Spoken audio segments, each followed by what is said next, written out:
Welcome to Fierce Fit Feminine and Other F Words. I'm Christine Brunelli, and I help women unstuck themselves. Ooh, if you've been with me a while, you noticed that sounded different, huh? I've had something up my sleeve for several months, and I'm finally going to be able to talk about it today. My podcast is in the process of being rebranded, but don't you worry. It is still for women only. It is still about all the fun things and the important things that matter to us, but we are going to have a focus on self-worth, body image, fitness, and health, with some fun things on the side. Are you ready to hear what's going on? Let's get started. They say that whatever you can speak about for 30 minutes without notes, just off the cuff, that's your thing. That's where your passion lies. And I have a few of those things. I'm multi-passionate. That's why I've had this podcast, because it's been all over the map. If you look back at my previous 41 episodes, I have not missed a week since March 2021 when it started. I just went off on different topics that started with the letter F, or I focused on women who have overcome amazing, incredible, tough obstacles, and they've landed on the other side. And it's because I am so inspired by the strength of a woman. We spin a lot of plates. Am I right? Think about who you are. You're a daughter. You may be a sister. You may be a wife or a girlfriend. You may be a coworker. Well, you're probably a coworker or an employer.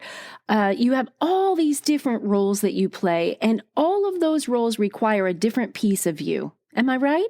So my podcast, when I started it, was born from the pandemic and how we needed encouragement and a place to land and feel like home and feel like you were maybe getting some little nugget of truth or something to move you forward and also encourage you and hopefully inspire you to keep growing. Well, I've been working on something in all of the time off of my podcast on rebranding my line of work, and that's what I'm here to talk about today. I'm riffing, you guys. This is freestyle. I don't have any notes. I'm just going off the cuff, and you'll know because I'll probably jump all around, but just stay with me. I want to tell you a little story. The story is about me. I went on a health journey, let's say 2011-ish. I went on my own fitness journey. I was already in the fitness space. I was already walking, 2 to 3 miles a day with my dog, in the gym 4 days a week, mostly, maybe 5. And I was probably a healthy size 6. And I was practicing chiropractic. My kids were a little bit older, I'd say maybe middle school age. And I decided I was going to set a goal for myself to get back down to my high school size. No idea why I chose that. I think it was just me being unhappy with my shape, my body image, right? Which 88% of us are. And so I put myself on this trajectory of weight loss, and I achieved it. I got down to a size 0. I remember when I hit size 4 and then I hit size 2 and I thought, this can't be. There's no way I can be in my 40s and be a size 2. 2 kids later, right? And I had all this body dysmorphia, like thinking the tags were wrong. I went through this whole thing in my mind where I thought, wow, okay, well, I'm going to keep going. And I got to a size 0. When I got to size 0, I noticed something. I felt accomplished. It gave me more confidence. It did. But if my weight bumped up a little bit, that confidence went away. My confidence was tied to my ability to maintain this really unrealistic thing because I could fit into my high school jeans. Why I would ever want to go backwards to fit into my high school clothes, now that I look back, is beyond me. But I do understand what it's all about. And those of you who have goals like that, I see you, I understand you, and I'm going to be talking to you these next few weeks. But back to my story. I was really happy that, I achieved my goal, but I wasn't body confident. Isn't that interesting? I got to a size 0 and went, but I still don't have rock hard abs. They're not flat washboard abs. I still could use some more muscle definition here. My waist doesn't pinch in as much. I'm more straight up and down. I had so many critical thoughts about myself. I know how to lose weight. I know how to help women lose weight. I know how to get fit. I know all of it. But you know what? There's no guarantee you're going to love your body when you get there. And so I kept going and still, drinking my protein shakes. I was intermittent fasting. And this was before it was even popular. I was doing all the things. And quite a few years later, my daughter was in high school, and I noticed that she started losing weight. Now, she was healthy, not overweight by the world standards, by culture standards. She was a very healthy, beautiful high school student, and she went through a breakup with a boyfriend. And I attributed the weight loss to the breakup. That's what girls do when they're in high school. They don't eat, even adults, right? We go through a divorce or something like that, and we don't eat, we lose weight. And I didn't think too much of it. That was probably in August, September. I started to notice it coming off. And I told her, I complimented her, and I said, you look really great. Good job. You're looking beautiful. And I was using those compliments because I was speaking to her wound from the breakup with the boyfriend and thinking it would lift her up. Christmas rolls around, she's thinner. January comes around, she's thinner. And then we go on a rapid decline of scary weight loss. She was in full-blown anorexia. Now, anorexia is not something anyone else causes. It is a mental health disorder.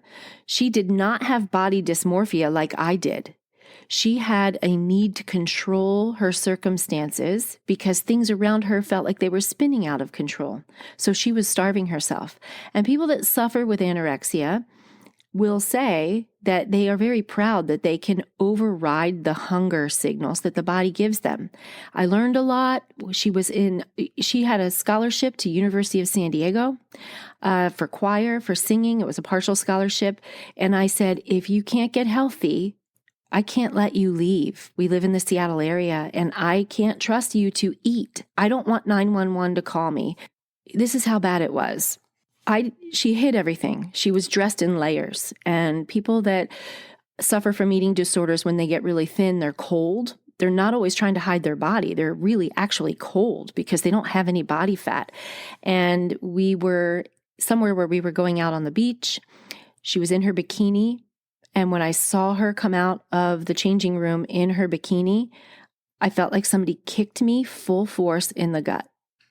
Literally tried not to cry right in front of her. Have you ever seen pictures of emaciated people in Nazi concentration camps? She was not far off. I can't even say it out loud without my voice cracking. She hid it so well. I could see in her face, I could see it, that she was sunken in a little bit. And I knew she wasn't eating, but I didn't know how desperately bad it was.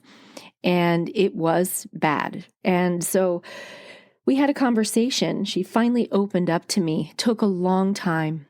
And she finally just collapsed in my arms in tears and said, I can't stop. I don't want to be like this. She was a prisoner in her own mind. I have lived through hell with her, but I have not lived the hell that she lived. And she did not go away to University, San Diego, because she was this close to being admitted for 24/7 treatment. We're talking all kinds of problems, you guys. It was liver and kidney on the brink of failure, teeth chipping, hair falling out, gummy when she smiled.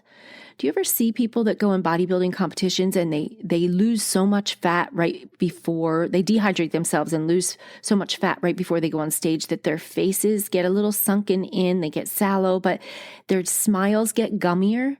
She had that. She was beautiful, but she wasn't the daughter that I knew. She turned into someone that I didn't recognize. I couldn't have conversations with her the way I used to.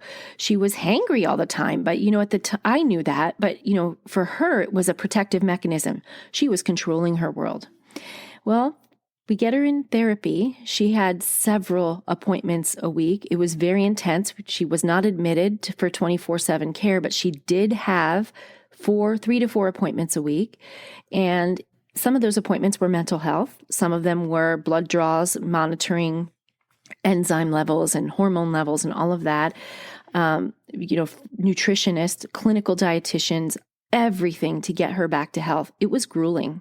She was in a refeeding period to get her body, where she could feel hunger and feel full. She broke those mechanisms. And in the process of all of this healing and treatment, I sat in a few appointments with her professional care team. She was in one of them, and it was a very safe space. This woman was amazing, and she gave my daughter the chance to share what I did that contributed to her feeling like her size mattered. And I thought, oh, okay. Because at this point, I didn't know much. I knew a little bit, but I didn't know as much as I know now. And I learned that my body image issues and my relationship with food and exercise strongly influenced hers. I did also learn that I didn't cause her eating disorder. Her coping mechanism with everything that she felt like was spinning out of control, that is what caused her eating disorder. So people that go into eating disorders, it's a coping mechanism. It's not always about body and size. But I learned that some of the things I said and some of the things I did and how I treated my body and how mean I was to myself, and it didn't sound mean. Now I look back and say it was mean, but at the time I thought I was being a role model for health. Like, oh, if I eat this birthday cake with you, I'm going to have to go work out again and burn it off. It'll probably be like 20 or 30 minutes. I would say things like that. And it wasn't ever like projected to them. I never thought that it was projected on, you should do the same thing. But my goodness, she heard all of it and it applied it to herself. All of those years leading up to her eating disorder, all of my behaviors were influencing hers. They were influencing her beliefs about what it takes to be a healthy woman. I thought I was doing it for health. I wasn't. I was doing it to feel worthy. All of it was rooted in my sense of self-worth. I really fell to the pressure of culture. And because I was in the fitness world since I was 16, even earlier a little bit, that was my first job. I've been in gyms and fitness my entire life. I went into a field, I'm a career, chiropractor is my career, my profession, right? And I understand what extra weight does to the load on the joints in the spine and your extremities. And I knew, I just had this knowing of, I've got this is healthy. But it wasn't. And as a result of me learning that I unknowingly did this to my daughter, I went into my own healing and I was in my own therapy and learning that I just didn't have a good sense of self-worth. And where it manifested in me was not in an eating disorder. It manifested in people-pleasing. It manifested in perfectionism. It manifested in me allowing people to mistreat me because I didn't feel confident in what I looked like. Can you even relate to that? I'm wondering if you ever feel like you're not pretty enough or you're not thin enough, and as a result, you overcompensate in other areas. Well, my friend, I see you because I've been you and I am on the other side, and I am here to tell you, you will not love your body every day, but you will appreciate it if you stick with me. Loving your body every day, after a lifetime of feeling like you're at war with it, that doesn't happen. That's a process. It's a journey. You can get there. You have to check yourself, and you become naturally aware of things when you self-criticize. But this podcast now is going to line up with a program that I'm developing that's going to become a digital course in 2022. I have been coaching and serving women in group capacity and one-on-one capacity all along while I've been doing this podcast.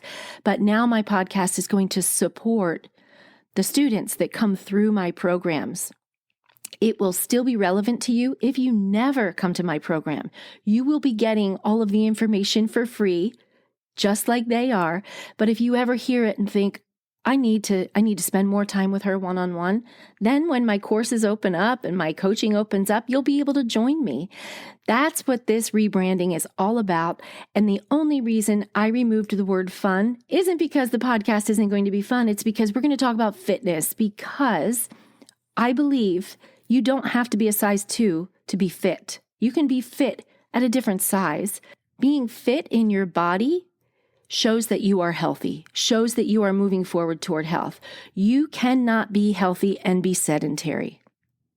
Just going to lay that truth bomb right there. If you don't move your body, if you're not breaking a sweat or doing something where you're moving it beyond the everyday daily activities, that's ultimately not healthy. Your body was designed to move, to locomote, to walk, to lift, not sit. And not saying that you shouldn't have a day where you can potato all day long. If you're in the grind and you're working and you're tired, I'm not saying that you shouldn't do that. I'm saying that you need to move your body beyond daily activities to remain healthy. And I'm going to get into why in this podcast. So fierce, fit, feminine, and other F words. Why those top 3 words? I'll recap this in case you're joining me for the first time. Fierce, because I believe a fierce woman stands up for herself. She's not angry and ugly. She's empowered and she's going to go for what she wants. Fit, because we already established fit means you're going to be more healthy. You're striving toward health. And we're going to talk about mental fitness, not just physical fitness. So we're going to go into all of that. Your fitness as a female makes you a better mother, a better wife, a better girlfriend, a better sister, a better employee, a better business owner. Fitness matters. Feminine, because we're girls. I'm a girly girl, so I have to have feminine in there. And the other F words, that's going to stay because there are some things we need to talk about. Like, how does forgiveness help us be fierce, fit, feminine? So there are some words I haven't even tapped on in this podcast yet that I plan on doing in the future. But for everything going forward, I want you to know we're going to be doing things a little bit different. It's going to feel a lot more like teaching in bite-sized nuggets that you can take and apply. And it's going to be definitely focused toward your self-image, toward people-pleasing, toward perfectionism, toward healthy meals, toward healthy fitness, all of it. I hope that this excites you as much as it excites me. And I also wanted to let you know my new website is done. It's ChristineBrunelli.com, B as in boy, R-A-N as in Nancy, E-L-I, ChristineBrunelli.com. You'll be able to go on my website and get some more information about my story, and also go onto my social media. Instagram, in my bio, you can download a free guide. If you're a mom with kids under 18, I have a free guide for you to help you not pass on your body insecurities to your children like I did. I have so many good things in store, and I'm so excited to be able to get going and share it with you, because every woman that can step into her fierce, fit self and her feminine power, she will make the world a better place all around her, and that ripple effect is tangible. It affects everyone or everything that she touches, and that is my mission. That's all I have for you today. I'm excited moving forward. Thank you for being here. So excited to have a clear message going forward with this podcast. It will still serve you, but it will feel a lot more clear. You'll have clarity about what it's all about. It's going to really encompass health. When it comes down to it, it's about your health. But we're going to throw and sprinkle in some fun things on the side. Anyway, I want to direct you again once more to my website, ChristineBrunelli.com. If you ever want to reach me, you can now reach me through the email or contact tab on that website. I would love to hear from you. You can also subscribe to my future newsletters that will be coming out. They will be more in-depth information than what we'll get into in this podcast. So definitely want to hit that website and subscribe. Send me a little message. Tell me your story. I would love to hear from people that are listening to this podcast. I want to know your story. Tell me about your self-image, your body image, your weight struggles, all of those things. This is what I love to do. If you have not hit subscribe yet, please do. You want to be notified the next time a new episode releases. And friend, until next time, have a fierce, fit, feminine, and fabulous day.